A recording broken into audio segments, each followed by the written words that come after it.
بسم اللہ الرحمن الرحیم۔ السلام علیکم ناظرین، امید ہے آپ خیریت سے ہوں گے۔ کیا آپ نے کبھی اس بات کو جاننے کی کوشش کی ہے کہ کلمہ طیبہ کا مطلب کیا ہے، ایک مومن کو کس طرح ہونا چاہیے؟ آئیے اس کی حقیقت کو جاننے کے لیے ہم قرآن کریم کی طرف رجوع کرتے ہیں۔ ناظرین، اللہ تعالیٰ کا ارشاد ہے، الم تر کیف ضرب اللہ مثلا کلمۃ طیبۃ کشجرۃ طیبۃ اصلها ثابت وفرعها فی السماء۔ اس کا مطلب یہ ہے کہ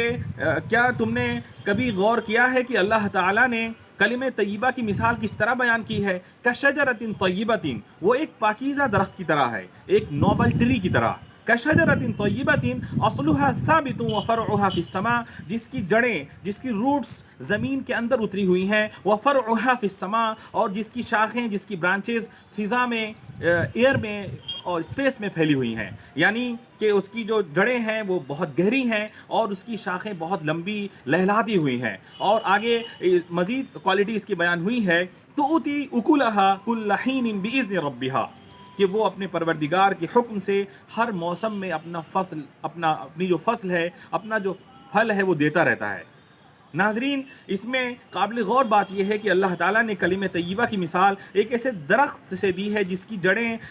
زمین میں اتری ہوئی ہیں۔ مطلب یہ ہے کہ یہ جو کلمہ طیبہ ہے، یہ جو کلمہ توحید ہے، یہ جو اللہ کو ایک ماننے والا کلمہ ہے، اس کی روٹس انسان کی فطرت میں اتری ہوئی ہیں، اس کے نیچر میں انبلٹ ہیں۔ تو دوسری طرف اس کا تعلق آسمان سے ہے، اس کا تعلق اللہ تعالیٰ سے ہے، یعنی زمین و آسمان میں کوئی ایسا ورڈ، کوئی ایسا کلمہ نہیں ہے جو اس سے زیادہ ویلیوبل ہو، جو اس سے زیادہ قیمت رکھتا ہو۔ اس کا ایک پہلو یہ ہے۔ دوسرا پہلو یہ ہے کہ ایک طرف اس کو جو نرشمنٹ ملتا ہے، اس کو جو ڈائٹ ملتی ہے، اس کو جو غذائیت ملتی ہے، وہ انسان کی فطرت سے ملتی ہے، اور دوسری طرف آسمان سے ہمیشہ اس کے اوپر خیر و برکت کا نزول ہوتا رہتا ہے، ہمیشہ اللہ کی طرف سے اس پر فیضان ہوتا ہے۔ چنانچہ جو آدمی کلمہ طیبہ پڑھ لیتا ہے وہ ہمیشہ اللہ تبارک و تعالیٰ کے پروٹیکشن میں ہوتا ہے، اگر واقعی اس نے سچے دل سے یہ کلمہ پڑھا ہے۔ اور تیسری جو صفت ہے وہ بیان کی گئی یہ ہے کہ توتی اکلها کل حین باذن ربها، کہ وہ اپنے پروردگار کے حکم سے ہر موسم میں، ہر سیزن میں اپنے فروٹس دیتا رہتا ہے۔ مطلب یہ ہے ناظرین کہ وہ شخص جس نے کلمہ طیبہ پڑھا ہو وہ ایک ایور گرین ٹری کی طرح ہوتا ہے، ایک سدا بہار درخت جس کے اوپر کبھی زوال نہیں آتا، جس پر کبھی آٹم نہیں آتا، کبھی اس کے اوپر خزاں طاری نہیں ہوتی، اس کے پتے ہمیشہ سرسبز و شاداب رہتے ہیں، اس کی چھاؤں گھنی ہوتی ہے، قافلے، مسافروں کے قافلے اس کے نیچے آ کر کے آرام کرتے ہیں، اس سے چھاؤں حاصل کرتے ہیں، بھوکے اس کا پھل کھا کر کے اپنا پیٹ بھرتے ہیں۔ اسی طرح ایک مومن جس نے یہ کلمہ ایمان پڑھا ہو، جس نے یہ کلمہ طیبہ پڑھا ہو، اس کی ذات، اس کی ہستی لوگوں کے لیے اسی تناور درخت کی طرح ہو جاتی ہے کہ لوگ اس سے ہر حال میں فائدہ اٹھاتے ہیں، وہ شخص لوگوں کو آسانیاں بانٹنے والا ہوتا ہے۔ ناظرین، مجھے ایک واقعہ یاد آتا ہے کہ ایک مونک نے بتایا ہے، وہ کہتے ہیں کہ ایک بار لفٹ سے ہم اے پی جے ابوالکلام کے ساتھ اتر رہے تھے، اے پی جے ابوالکلام مرحوم جو ہمارے ملک کے سابق صدر رہے ہیں، پریزیڈنٹ رہے ہیں، وہ ان کے ساتھ اتر رہے تھے، تو مونک نے ان سے پوچھا کہ what keeps you motivated mister Abul Kalam, mister Abul Kalam آپ کو کیا چیز ہے جو حوصلہ عطا کرتی ہے، وہ کیا چیز ہے جس کی وجہ سے آپ اتنے انرجیٹک رہتے ہیں، ہمیشہ آپ کے اندر کچھ کرنے کا حوصلہ رہتا ہے؟ تو اے پی جے عبدالکلام نے کہا کہ میں جب کبھی بھی خواہ لفٹ سے اتر رہا ہوں یا چڑھ رہا ہوں یا کہیں پر بھی ہوں، میں ہمیشہ یہ سوچتا رہتا ہوں کہ واٹ کین آئی گیو،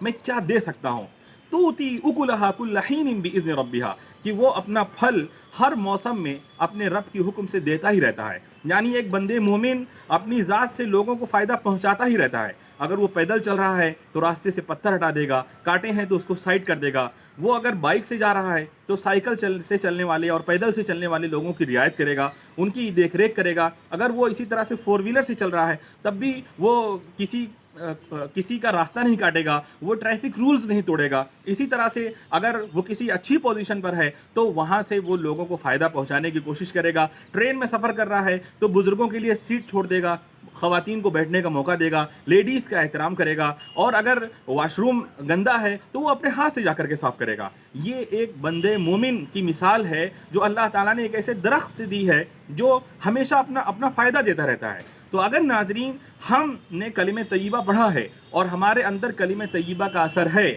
تو لازمی طور پر ہمارے اوپر ہمیشہ اوپر سے اللہ کا فیضان ہوگا، اس کی مدد آئے گی، اس کی نصرت آئے گی، اور ہم لوگوں کو ہمیشہ آسانیاں بانٹنے والے ہوں گے، مسکراہٹ دینے والے ہوں گے، ہم غمزدوں کو خوشی دینے والے ہوں گے، ہم مایوس آدمی کو مایوسی سے نکالنے والے ہوں گے، اور اگر ہمارے اندر اس کا اثر نہیں ہے تو ہم اس کے برعکس بن جائیں گے۔ آپ جانتے ہیں کہ اس کے برعکس کلمہ کیا ہے؟ وہ کلمہ شرک ہے۔ اللہ تعالیٰ کہتے ہیں وَمَثَلُ كَلِمَةٍ خَبِيثَةٍ كَشَجَرَةٍ خَبِيثَةٍ، کہ جو کلمہ خبیثہ ہے اس کی مثال ایک بدذات درخت کی طرح ہے، اجتثت من فوق الارض ما لها من قرار، اس زمین کے اوپر سے ہی اس کو اکھاڑ لیا جائے اس کو کوئی اسٹیبلٹی حاصل نہیں ہوتی، ما لها من قرار، اس کو کوئی ثبات حاصل نہیں ہوتا۔ وہ خودرو درخت کی طرح ہے جس کی جڑیں نہ زمین میں اترتی ہیں اور نہ اس کی شاخیں آسمان میں پھیلتی ہیں، بلکہ وہ ایک کانٹے دار درخت ہے کہ جس کو اگر ہاتھ لگایا جائے تو ہاتھ زخمی ہو جائیں، اگر اس کی بو سونگھ لی جائے تو ہماری جو اسمیلنگ فیکلٹی ہے، جو قوت شامہ ہے، وہ معاف ہو کر رہ جائے، وہ پوری طرح سے ختم ہو جائے، ڈسٹرب ہو جائے، بلکہ ڈسرپٹ ہو جائے۔ اسی طرح سے جو شخص کلمہ شرک اپنے اندر اتارتا ہے وہ لوگوں کے لیے باعث تکلیف بنتا ہے، وہ انسانیت کے لیے خطرہ بنتا ہے، وہ اس کو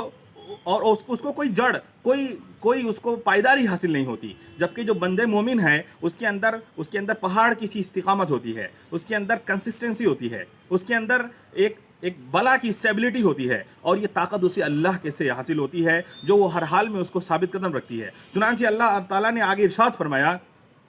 کہ یثبت اللہ الذین آمنوا بالقول الثابت فی الحیاۃ الدنیا وفی الآخرہ، کہ یہ جو قول ثابت ہے، یہ جو اسٹرانگ ورڈ ہے، اس کے ذریعے سے اللہ تعالیٰ ایمان والوں کو ثابت قدمی عطا کرتا ہے، اس دنیا میں بھی اور آخرت میں بھی۔ تو ہم اس دنیا میں بھی اسٹیبل ہوتے ہیں، کانفیڈنٹ ہوتے ہیں، اور لوگوں کو فائدہ پہنچانے والے ہوتے ہیں، اور آخرت میں جب اس دنیا کے بعد کی جو دنیا ہے وہاں بھی جب ہم قدم رکھیں گے تو ایسا لگے گا کہ آلریڈی ہم اس سے واقف ہیں، ہمیں انٹروڈیوس کر دی گئی ہے، ہمیں وہاں کوئی پریشانی نہیں ہوگی، بلکہ ہم پوری طرح سے وہاں بھی ثابت قدم ہوں گے اور اطمینان میں ہوں گے۔ اللہ تبارک و تعالی ہم سب کو اس کلمے کی حقیقت سمجھنے کی توفیق عطا فرمائے، اور پوری انسانیت اور ہیومینٹی کے لیے ہم سب کو یوزفل اور فائدہ مند بنائے۔ آپ کا بہت شکریہ، جزاک اللہ خیر۔